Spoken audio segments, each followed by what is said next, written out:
ಏನು ಹೀರೋ ಅಂತ ಹೇಳಿದ್ರೆ ಡೆಫಿನೇಷನ್ನು?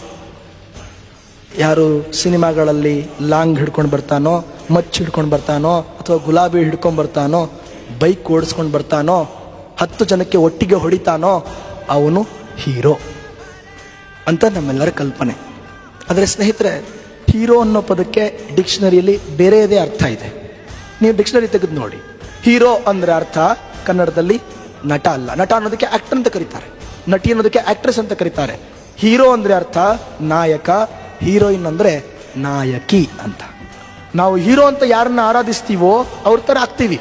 ನಾವು ನಮ್ಮ ಅಪ್ಪ ಅಮ್ಮನ ಥರ ಯಾಕೆ ಆಗಿದ್ದೀವಿ, ಕೆಲವು ಗುಣಗಳು ನಮಗೆ ಬಂದಿದ್ದಾವೆ ಅಂತ ಹೇಳಿದ್ರೆ ನಮ್ಮ ಅಪ್ಪ ಅಮ್ಮನ ನಾವು ಇಷ್ಟಪಡ್ತಾ ಇದ್ವಿ. ನಮ್ಮ ಶಿಕ್ಷಕರ ಥರ ಯಾಕೆ ಕೆಲವೊಂದು ಗುಣಗಳು ನಮಗೆ ಬಂದಿದ್ದಾವೆ ಅಂತ ಹೇಳಿದ್ರೆ ನಾವು ಆ ಶಿಕ್ಷಕರನ್ನ ಇಷ್ಟಪಡ್ತಾ ಇದ್ವಿ.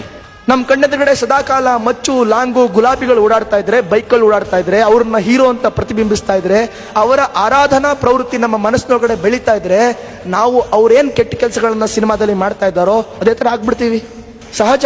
ಇದಕ್ಕೇನು ನಾವು ಸೈಕಾಲಜಿ ಓದ್ಕೊಂಡು ಬರಬೇಕಾಗಿಲ್ಲ, ಫಿಲಾಸಫಿ ಓದ್ಕೊಂಡು ಬರಬೇಕಾಗಿಲ್ಲ, ಅಥವಾ ಇನ್ನೇನೋ ಗ್ರಾಜ್ಯುಯೇಟ್ಸ್ಗಳಾಗಿ ಬರಬೇಕಿತ್ತಿಲ್ಲ. Common sense. ಇವತ್ತು ಸಿನಿಮಾ ತಾರೆಗಳನ್ನ ಇಷ್ಟಪಡ್ತಾ ಇರೋದ್ರಿಂದ ಸಿನಿಮಾ ತಾರೆಗಳು ಸಿನಿಮಾದಲ್ಲಿ ತೋರಿಸ್ತಕ್ಕಂಥ ಎಲ್ಲ ಕೆಟ್ಟ ಗುಣಗಳು ನಮ್ಮ ಮಕ್ಕಳಲ್ಲಿ ಆವಾಹನೆ ಆಗ್ತಾ ಇದೆ. ಇದನ್ನು ತಪ್ಪಿಸೋದಕ್ಕೆ ಏನು ಮಾಡಬೇಕು? ನಿಜವಾದ ಹೀರೋ ಯಾರು ಅಂತ ಅವ್ರಿಗೆ ಹೇಳ್ಕೊಡ್ಬೇಕು.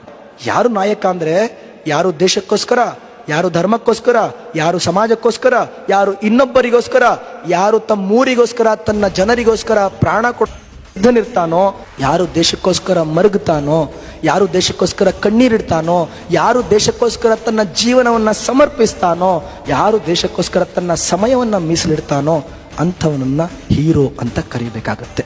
ಈ ಒಂದು ಪಾಠವನ್ನ ನಮ್ಮ ಜನಾಂಗಕ್ಕೆ, ಯುವ ಜನಾಂಗಕ್ಕೆ, ವಿಶೇಷವಾಗಿ ಹೈಸ್ಕೂಲ್ ಮಕ್ಕಳಿಗೆ ನಾವು ಸಾರ್ವತ್ರಿಕವಾಗಿ, ವ್ಯಾಪಕವಾಗಿ 1 ವರ್ಷ ಬೋಧನೆ ಮಾಡಿದರೆ ಸಾಕು. ಒಂದೇ 1 ವರ್ಷ ಬೋಧನೆ ಮಾಡಿದರೆ ಸಾಕು, ದೇಶದ ಭವಿಷ್ಯ ಬದಲಾಗುತ್ತೆ. ಇದನ್ನು ನಾವು ಮೌಲ್ಯ ಶಿಕ್ಷಣ ಅಂತ ಕರಿತೀವಿ.